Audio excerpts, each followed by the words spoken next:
HemoHim is a patented herbal product touted to boost the immune system, reduce inflammation, and basically build better blood cells. In this video, let's look at the ingredients in HemoHim and the research and see what we can discover. Okay, so here are the ingredients in HemoHim, courtesy of its supplement facts label. As we can see, there is a moderate amount of basically B vitamins and vitamin C, and below that there is a proprietary blend consisting of 3 different herbal ingredients that I really shouldn't even try to pronounce, but nonetheless, these are the key ingredients in HemoHim as I see it. All 3 of those ingredients add up to 10 grams, with Angelica gigas making up most of the 10 grams because it is listed first. Okay, HemoHim ingredients aside, what is the proof for HemoHim immune supplements? So we have this investigation of Angelica gigas, one of the key ingredients in HemoHim, on triglyceride levels. In this 3-month study, 100 people are given either a placebo or 1,000 milligrams of Angelica gigas each day. So what happened? So these researchers report that Angelica gigas provided a significant drop in both triglyceride levels and very low density lipoprotein cholesterol levels, bad cholesterol basically, compared to those who took a placebo. Now, this would be expected to have a positive impact on heart disease risk factors. HemoHim has also been shown to reduce inflammation in the airways of mice that were exposed to cigarette smoke.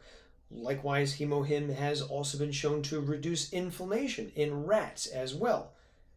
When mice that had cancer were given radiation therapy, HemoHim was shown to enhance the cancer-killing effects of radiation therapy.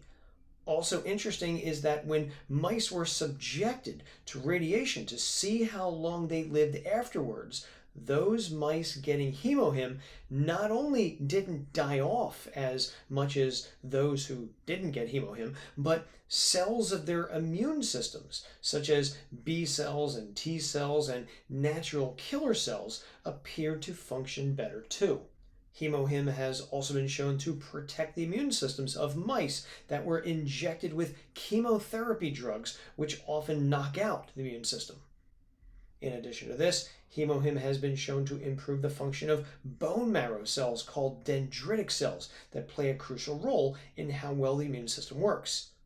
As we get older, our immune systems tend to become less effective at battling infections. This is a phenomenon that is often called immunosenescence. Now, to see if HemoHim might benefit the immune systems of older people, researchers conducted a study using young and old mice. Older mice were given HemoHim for 3 weeks. Those older mice taking HemoHim showed a restored production of interleukin-12, a powerful immune system substance, and in addition to that, HemoHim also corrected the age-related loss of cytokine production and natural killer cell activities. Now, all of this would be expected to lead to a more robust immune system response when infected. Almost 40 million Americans have diabetes, which unfortunately continues to be a leading cause of death in America.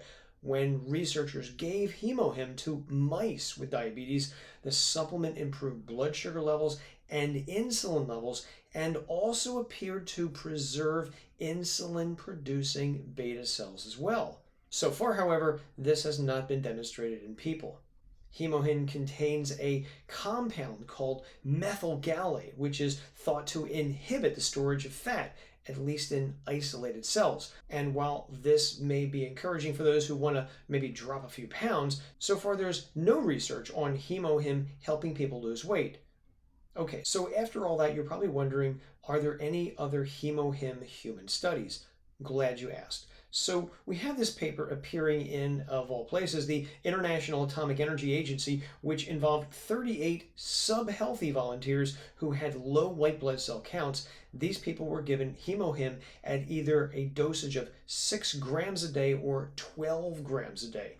Now, while the results did not show a significant difference between 6 grams or 12 grams, in other words, it didn't matter whether they took 6 grams or 12 grams of HemoHim, those taking the 6-gram dose showed improved natural killer cells in the men in the study, but not the women, and levels of cytokines, which are involved in immune function, also improved as well. However, HemoHim did not improve antioxidant status or glutathione levels. Now, one of the issues with this investigation is that it was published in 2006, and most of it is in Korean, so it's difficult to find out how long the study lasted, or more importantly for me, whether the people who took HemoHim actually got fewer colds and flus. No doubt, HemoHim has its share of clinical investigations, but as you can see from this video, the majority of proof is on mice and in isolated cells, not humans. For me, I'd like to see more human proof to get a better idea if HemoHim really works. What do you think? Until next time, I am Joe from SupplementClarity.com. Take care.